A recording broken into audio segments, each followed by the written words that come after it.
Hi, I'm Tim. Welcome to our channel and thanks for logging on. I haven't been this excited about a watch review in perhaps 4 years. Aside from the excitement of my first couple of reviews and the challenge of creating the format, nothing has brought me as much joy as this watch right here, because I've been waiting every one of those 4 years to describe and discuss the MIH watch. Designed by the Swiss Musée International d'Horlogerie, this watch, effectively a collaborative effort between 3 design and engineering greats, is possibly the most minimalist chronograph annual calendar sports watch that you have ever seen, and certainly that I have. You can see it again and own it on our website. Subscribe to our YouTube channel if you enjoy these videos, and please click on the card in the upper right hand corner of the screen at any time during this video to see our full sales listing for this watch, with additional accessories included in the sale, high resolution images for your desktop, and naturally complete pricing details for this bead blasted titanium automatic 100-meter water resistant automatic chronograph annual calendar. So what's the story behind this watch? Well, in 2005, when Ludwig Axelin was one of the fathers of the MIH Museum in Switzerland, effectively in a curatorial capacity, he put together a dream team to build a watch, the proceeds from the sales of which would benefit the museum, and this was the result. The design of the annual calendar system was done by Ludwig Axelin, who's best known for the Trilogy of Time with Ulysse Nardin, the Perpetual Ludwig, the GMT plus-minus Perpetual, as well as laying out the groundwork for the Freak and the celestial and calendar complications that have made Ulysse Nardin famous in the modern era, such as the Moonstruck. So truly an impressive parentage, and that's only 1/3 of the triad. Christian Gaffner was brought in to conduct the design work, and Paul Gerber of Zurich, yes, he of the AHCI, was brought in to perform the actual engineering for the watch, as well as the production arrangements. All of these are made within his atelier in Zurich. So the watch on the wrist is 96 grams, 42 millimeters in diameter, and executed entirely in a media blasted titanium.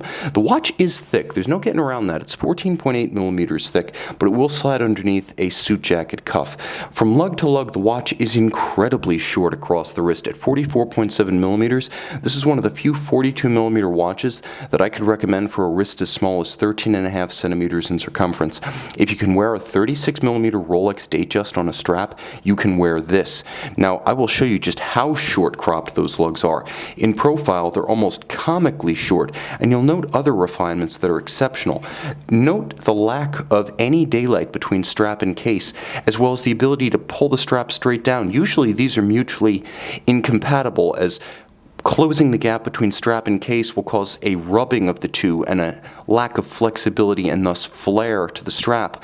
That's not the case here, because you can pull it straight down and it pivots inside its recess carved into the flank of the case. So you can see how it actually pivots in its own little garage underneath the plane of the case band. Incredibly clever. The strap is substantial, but it's very comfortable. Natural vulcanized rubber with a sheer side. You can see how it's actually injection molded, and then you can see the seam for the molding down the center. It is a beautiful flat minimalist strap to match a beautifully minimalist watch. The buckle is anything but a default design, as it's bead blasted, features a number of interesting bevels and contours, and has been carefully matched such that, like many other components of the watch, it essentially duplicates the width of the bezel, the width of the crown, the width of the monopusher, and the width of the lugs. All of these things, which you can see in this image, are designed to be symmetrical in width. Now, you'll also note a clever inclusion, which is the actual latitude and longitude coordinates, right down to the minutes of the Museum of Horology in Le Locle. Other than that, simple, comfortable, beautifully executed. There's very little about the watch, but it makes the most of what is there. The lines are sharp and nuanced. You can see there's a small amount of tumble home, that is from the center to the side, a little bit of slope to the lugs themselves. You can see the crease line where the bezel meets the case band, and you can see on the back 12 bolts holding in the case back, 12 knurled hollows on the crown, 12 indices, including 3 o'clock and the MIH logo at 9 o'clock. You'll also note, once more, that the crown's actual width is designed to be symmetrical in measurement to the width of the bezel, the width, as viewed from overhead, of the monopusher, of the lugs, and yes, the buckle itself down the center of the pin buckle, the ardion, or the pin point. So you have symmetry in that sense, and then the dial is matte finished like the watch to avoid glare. It's a matte black with a number of studied refinements. Now I'm going to stop and reset the mono pusher chronograph, but before I do, I want to show you that it incorporates its minute register on the back. The minute register is designed to be unseen until you need to reference it. So you have an incredibly clean dial that features chronograph seconds, minutes, hours. There's a small double aperture next to the day of the week. One red dot means AM, two red dots means PM. Then you have your day, your month, and your date. And it is an annual calendar, so it only needs to be reset once per year during the jump from February to March. And yes, you can actually adjust the hour hand either way through midnight and turn the calendar forward or backwards. All adjustments of the calendar are done through the crown. There are no push adjusters or additional through case fittings. Now, I promised you that there were some nuances about the dial worthy of mention, and I'm going to show you those right now. You can see the minute hand is designed to come up just short of the standard indices, but at 6, 9, and 12, it creates a single extended line of white across the dial. Everything that's white right here, indices and hands, is loomed, so the hands are loomed in their entirety. And you'll note that the red index on chronograph seconds is exactly twice as long as the longer indices at 12 and 9 and 6. You'll also note that there's a dimple seconds and minutes track outboard. Very, very thoughtfully executed. There's an immense amount of thematic and aesthetic symmetry to this watch. Now, of course, the watch does have 100-meter water resistance. The crown is actually a screw-down unit.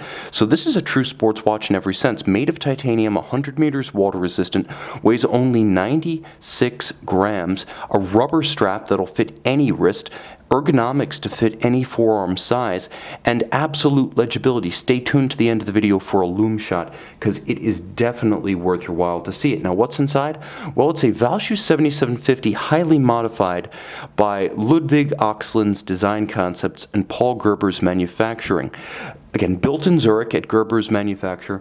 It's essentially a 7750 automatic unidirectional winding action with a 44-hour power reserve. It features the 28,800 vibration per hour or 4 hertz beat rate. It's an annual, it is a chronograph, it is a mono pusher.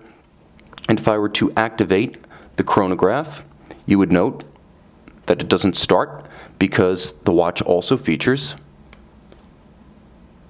hacking seconds. So it features a stop seconds functionality, so it can be set to the second should you wish. The watch does not have a constant seconds indicator, however, and I would not recommend running it constantly because it is a lateral clutch chronograph.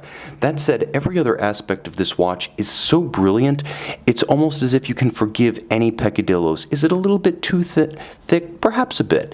Do you wish it had constant seconds? Maybe. But overall, what I'm looking at here feels like a mashup of Oxend Jr., which it actually anticipated, Nomos, and maybe a Movado museum watch with a little bit of AHCI independent horology magic thrown in. This is a dream watch come to life for well under $10,000. This is the ultimate sign of true horological taste and scholarship on the part of a collector. To know what this watch is, to appreciate it, to be able to explain it to your friends, and share the excitement of discovery.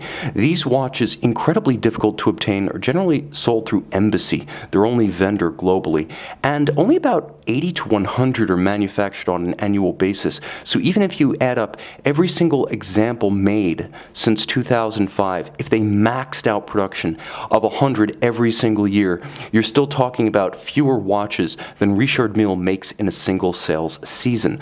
This is an extraordinary watch that needs to be seen to be experienced, and once experienced, it will never be forgotten. Truly, as good as its legend, this review lived up to all of my expectations. Watch and experience. See it and make it yours on our website. MIH watch in the dark, 100 meters water resistant, 90 grams, beautiful luminescence, and you can even see the cheeky MIH at 9 o'clock, the moniker of the museum that spawned the concept.